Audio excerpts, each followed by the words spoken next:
Hey everyone, just a quick update. We're going to start in about 5 minutes. We're just waiting for a few performers to trickle in. So 5 minutes and then we'll begin with the readings.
Hello, good evening, good afternoon. I'm Natasha Hooper. I will be your host for the evening. I guess we can do snaps today. Let's do snaps. We're having a poetry slam or a poetry show for Joe, so we're going to do snaps for today. So I usually host the poetry slam. This is actually my first time hosting an event of this kind. And Joe obviously was a friend of mine as well. So I'm just going to go over a few things for the run of the show, and then we're going to get started with the different people who Joe affected and what they want to say about him. So first, bathrooms / tissue. If you're not familiar with this venue, the bathrooms are around the corner. We have 3 bathrooms. There's 2 right to the right, and then if you go down a little further, there's a 3rd bathroom. Food will be at the end, so preferably we don't want people picking through the food while there are people sharing about Joe and about the things that they cared about with him. So let's try to save that towards the end. I know it's tempting to go back there. It's just sitting there in your face, but let's try to save that for the end. And also, thank you everyone for being here. It's heartwarming to see this many people come out from the community to celebrate Joe and to do something that he loved doing. Joe loved poetry. That was a big part of his life. And so to be able to share in that with other people that Joe loved is an honor. Myself, I have been on a poetry slam team with Joe. I was friends with Joe. I love Joe. Joe was like quietly one of my favorite people to see at each slam. He was always smiling. He always, as much as he was a professor, he loved to learn from other people, even people like me who are way younger than him. We were judges together. We performed in shows together. I've even got Joe to try hookah one time in Chicago. Yes, I have video of it. So if you thought Joe was straight and narrow, he was smoking hookah one time with me. So it's just moments like that that I like to think about when I think of Joe. And as much as you can be sad about it, I think the same places that sadness comes from, happiness and joy comes from those places. And because of that, I wanted to read this poem by a poet named Khalil Gibran. It's an old poem. I think this was written in like the 1920s or something. But so if you ever read The Prophet, it basically is going along this guy's journey. But there's a portion of it where the town is adding things. And at one point he speaks of joy and sorrow. So I'm just going to read this and then we can continue on with the show. Is that okay? Can I get some snaps for that? Okay, cool. Then a woman said, "Speak to us of joy and sorrow." And he answered, "Your joy is your sorrow unmasked, and the self-same well from which your laughter rises was oftentimes filled with your tears. And how else can it be? The deeper that sorrow carves into your being, the more joy you can contain. Is not the cup that holds your wine the very cup that was burned in the potter's oven? And is not the lute that soothes your spirit the very wood that was hollowed with knives? When you are joyous, look deep into your heart, and you shall find it is only that which is giving you sorrow that is giving you joy. When you are sorrowful, look again in your heart, and you shall see that in truth you are weeping for that which has been your delight. Some of you say joy is greater than sorrow, and others say, nay, sorrow is the greater. But I say unto you, they are inseparable. Together they come, and when one sits alone with you at your board, remember that the other is asleep upon your bed. Verily, you are suspended like scales between your sorrow and your joy. Only when you are empty are you at standstill and balanced. When the treasure keeper lifts you to weigh his gold and his silver, needs must your joy or your sorrow rise or fall." Thank you. That's the poem. Yeah, you can clap too. Clapping is okay. So we're going to get into this list. Basically, we're going to do a format of, I'm going to call 3 people at one time. All 3 people don't need to come and stand up on stage, but that will be the order. So I'll say person 1, person 2, person 3. Person 1 will come up, speak, say their piece, sit down. Person 2 will come up, speak, say their piece, sit down. And then person 3 will come up, and then we will repeat that. I will call 3 more people. After about 10 or so people, we will have a brief intermission for about 10 minutes. Then we will have more people come, and then we will watch a slideshow of Joe's, and we will enjoy together. And some food and wine if you want to do that. And just wanted to mention that we want to try to keep each person who is speaking to a time limit of 4 minutes. I know it's hard to put everything that you love about a person into just a few minutes, but let's try to do 4 minutes so we can get as many people on the mic as possible, and we're not here until 6 p.m. And yeah, with that, I'm going to call the first 3 people that we have on our schedule for today. So can you please give me a little bit of energy for Chrissy Croft, Chris Siders, and Gil Sotu?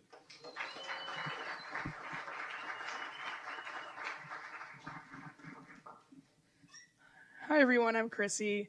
I actually wrote a poem that is about poetry, which I've never written about poetry before, but I think that Joe was someone that knew how to write about poetry and poems and poets in a way that was really special. And I'm someone that came pretty young into slam and poetry, and like many of us, Joe not only was willing to be there for me, but like was enthusiastic about creating space to mentor me and anyone else and give feedback and all that beautiful stuff. And so I just wrote kind of this poem that's really what I'm calling a poet for poets for Joe. Notebooks and napkins, standing room only showcases and side street ciphers, final stage, first open mic, free workshop, self-stapled pages, popping our poetry peas, calibration, sorbet sacrifice with the best metaphors. This is what the microphone sounds like far away, which is fortunate because I'm usually talking too fast and too loud, but I still get the same 3 minutes, which is to say, poets make the world a more honest and equitable place. Hope thrives in the breath between stanzas. These traditions are sacred and evolving. Shame is snapped away. If someone drops a line, we all pick it up. How many people don't get to be heard like this? Sometimes I forget how shy I used to be, a nameless, faceless phantom with ghostwriter aspirations. Anxiety held me hostage, negotiating silence in exchange for peace. 14 years holding my aching stomach in the nurse's office, I would plead to be sent home. In the suffering by gifting solitude, as a kid, I would cry every day and pray to be forgotten. But now I've been given the superpower of being seen, validated, mentored in methods to make my message clearer. I grant x-ray vision to readers so they can see beyond the surface. Poets invite strangers to dissect the complexities of joy and suffering. There's no outside author credits. Each character gets the choice to self-disclose our origin story. I'm absolutely biased, but I hope our history books are written by poets. I hope our cities are rebuilt by poets. I want the Constitution to be a viral list poem, not a boring racist wet dream from 1787. I'm not interested in a life without poetry, poets, and the people who love us enough to hear the 15th draft of the same terrible poem. Capitalism invests only in left-brain complacency, but we have invented a multiverse of metaphor and simile. Poetry is not a daydream, it's our promise. Thanks so much.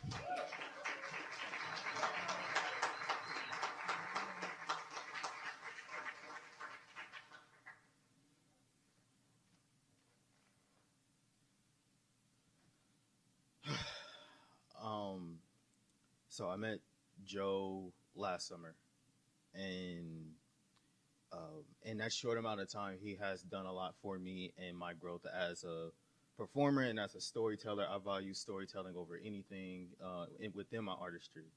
And he was telling me about you should just write the story. Don't worry about performing it. Don't worry about expressing it to folks. Just get out whatever is deep down. And so with that, there's this piece that happened to me 7 years ago in college, and it's kind of a dark piece, so I'm gonna just issue a trigger warning of sexual assault.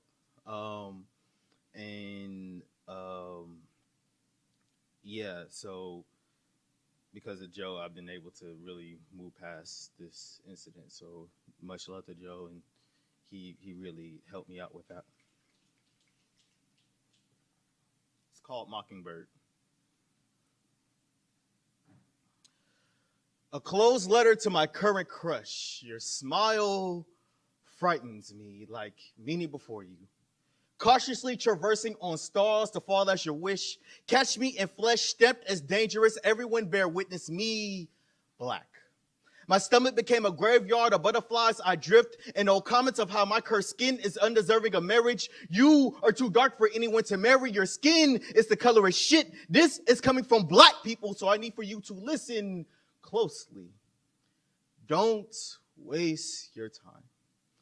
Spring semester 2013, 19 years old, a woman named Nicole who barely knew me turned to her friends after watching me perform and said, one day, I'm going to marry that guy. Continued to pride my side with a simple question one late night, what is your story? Awkwardly pulling tales from a little black boy from an abusive home, not understanding death at 4 years old as he grips a skull to show that he is not to be fucked with. She has left me feeling seen as an introduction to intimacy. The first step to kill a mockingbird. Construct a cage founded on trust to my current crush. No matter how much I gotten to know you over the past few weeks, your encouragement and accomplishments just translates to you're not enough. Fall semester 2014, 21 years old, Nicole created distance, gaslit my suicide attempts under street lamps, sticking on my Burtons, through a allure of a first kiss, misinterpreting intention, saying that you would go inside my brain and erase yourself from my life experience. It turns out that you're just a power-tripping white woman, seeking revenge on men who harmed you a projection, string-along monsters I once hid it in my pocket. See, the second step to kill a mockingbird is to isolate and make them feel alone. Chris touched me, he won't leave me be. Walk into my friend's room, leave lipstick marks on his cheek, smile as I'm present to make me jealous and give the idea that I'm somehow obsessive. The devil in a new dress made everyone that once claimed to love me suddenly absent. Stated that with Chris' violent past, he could hurt me or any woman. Title IX gave me 24 hours between two choices, either admit to the charges or get taken to court. In other words, swallow the bullet away publicly by rope, my nigga. So to my current crush, the shrapnel shifts inside when confronted with intimate decisions. Forced to clip butterfly wings for the guilt and shame that built up inside me. Because when I see me, I see my grandfather sexually abusing my grandmother, my own mother in the corner watching her brother about to kill him. All I see is the time I called my female classmate a bitch and the time I almost taken a life with my bare hands. So for the final step to kill a mockingbird, it's to permanently damage their voice and let others tell the story. And I know that this is not me because white feminists contributed to this Handmaid's Tale song by America. So I ignite myself on fire before your eyes to let you know, to my current crush, please stop wasting your fucking time.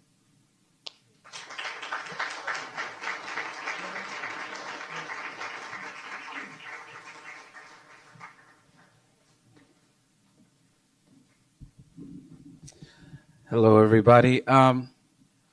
I've known Joe Joe since he first got on the poetry scene. And so I would perform, and I would also DJ for Elevate and a lot of other poetry events. We shared the same stage for a long time.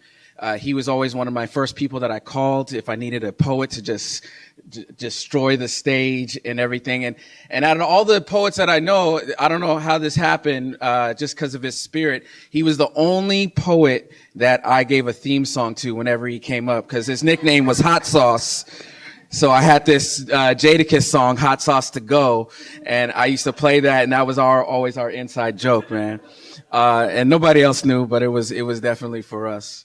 So I wrote this, I just finished it by voice text on the way down here, because like Natasha said, it's hard to fit everything in one, and so I wanted to give this to Joe. When a proud geek goes to heaven, I am told that every Star Wars, Star Trek, Coke, Pepsi, Alien versus Predator, John Cena versus The Rock, Freddy versus Jason, LeBron versus Michael, Michael versus Prince, and which movie theater snack debate is finally settled. All Marvel films post-Endgame are erased from memory, and the Archangel Gabriel finally finishes George R.R. Martin's Game of Thrones book series, because nerd heaven is all about proper closure. In Jesus' name. When proud geeks like myself are sent to heaven, I am promised we will be blessed with the back and future issues of every comic and graphic novel we have ever loved, as well as an interview with its creative team. This is done so we may force them to fix all the parts we know they got wrong. In Jesus' name. Again, Geek Heaven is all about that closure. Art is a fanboy's love language. Art is the gift God gave humans to add to the creation already begun, to begin worlds no one has ever seen, to help us imagine that when a loved one is taken too damn soon, they are somewhere unpained, surrounded by light, filled with lightness, a painting, a poem, a comic panel unto himself. I'm imagining this when I think of you, Joe. That there is a stage and an attentive angel audience waiting, wings wrapped around themselves excitedly because they heard how well you spit, because they know how well you knowledge, how you effortlessly mix political facts with fan fiction, fuck cancer, and all of its cousins. I wholeheartedly believe things are better where you are.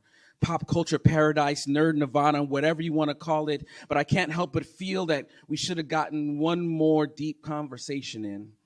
That I should have heard you poet live one last time, witness the looks on folks' faces when you commanded a stage, and brother, you commanded that stage. Listen, we are not here to change the world. It was here before us and will most likely be here after. Our job is to help balance it. Joe was the balance, the good dude that did his best to do good and was damn good at it. Cause I never felt anything but better after being in his presence. You are a presence, my friend.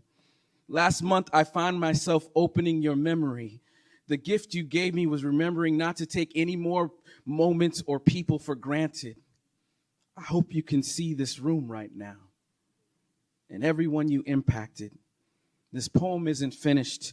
I don't think it'll ever be until I'm on the other side and we could share a hug, share a meal, get real closure by somehow confirming to any hater we left here on earth that I was right. Star Wars, Coke, The Predator, The Rock, Freddy, Michael, although LeBron's career is not over yet, Prince, and whatever snack you can sneak in is always the best one. In Jesus' name, I love you, man.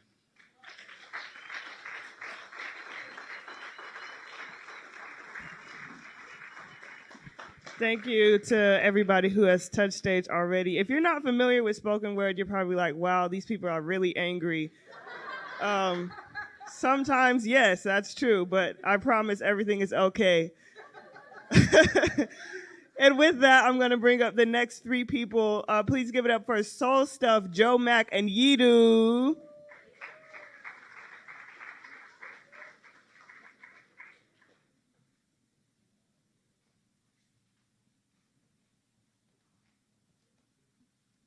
Check, check.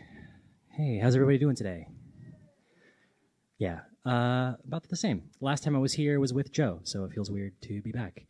And the last time I saw him was at my book release, which was a really, really great place to be. And this is what he last saw me in, so I wanted to bring this back to honor his spirit. Yeah, I've known Joan for a bit. He was a great soul, told me a lot, taught me a lot about poetry, and the best way that I could honor him was through this.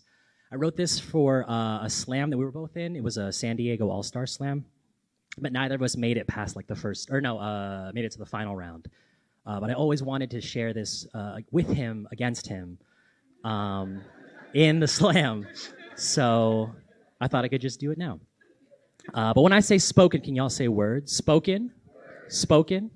And when I say poetry's good, can y'all say all the time? Poetry's good, and all the time. I heard someone say once that there's a study by the Ohio State University, and it found that we emotionally connect easier to fictional characters than real-life people, and I call bullshit. Because yeah, while they have resonated with the comedic stylings of Peter Parker and the never-say-die attitude of Rock Lee from Naruto, their impact could never compare to my real-life role model, a virtuoso in verse and meter who, in his own words, chokes the onomatopoeia out of inanimate objects and takes iambic pentameter and measures how many burdens he can hold on his shoulders. The Joseph Peter Limer. God's poetry made man and the best damn spoken word artist on this side of SoCal. How lucky are we that he landed in our lap and found enough reason to stay. Joe isn't from anywhere in particular other than colonialism's worst nightmare and the list of people who Wu-Tang Clan would actually fuck with, but that hasn't stopped him from moving and shaking. Joe has moved at least 20 times in his life and 20,000 hearts with his words because he knows how to translate belonging into something you can almost touch and most definitely feel. Maybe it was through his years of training out on the front lines of NPS, where he learned how to light up a stage by not being afraid to go dark. Or perhaps it was through his time teaching poli-sci at Palomar College, where Joe perfected the subtle art of kicking the ever-loving shit out of someone else's argument, but there's no debate here. Joe, you are a certified beast and a marvel to watch. Your poems are a punch to the throat, adrenaline rush to my what the fuck, because you have rebuttal tattooed to your bottom lip and spit so much heat it could make Cal Fire sweat. Your pen game's so deadly, you could hold the crowd hostage at ballpoint. You could turn a whiteboard to a blackboard simply by writing your poetry upon it, and all of your pencils have no erasers because you never slip up.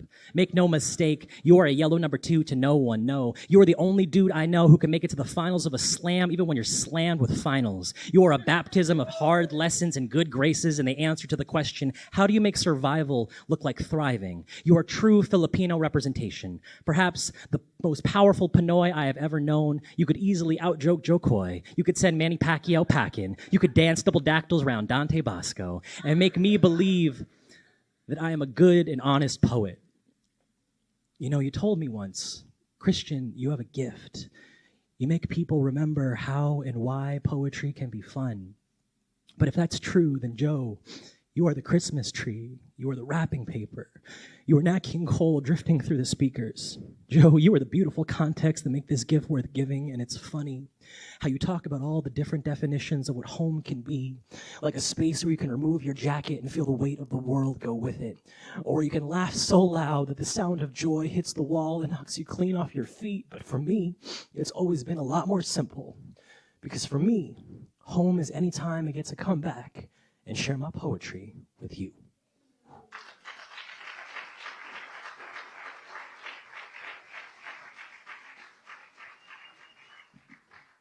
Hey everybody, I'm Joe. Joe I had known for years, but the one moment that stands out to me, we had both qualified for iWhips in 2019, and the second round night we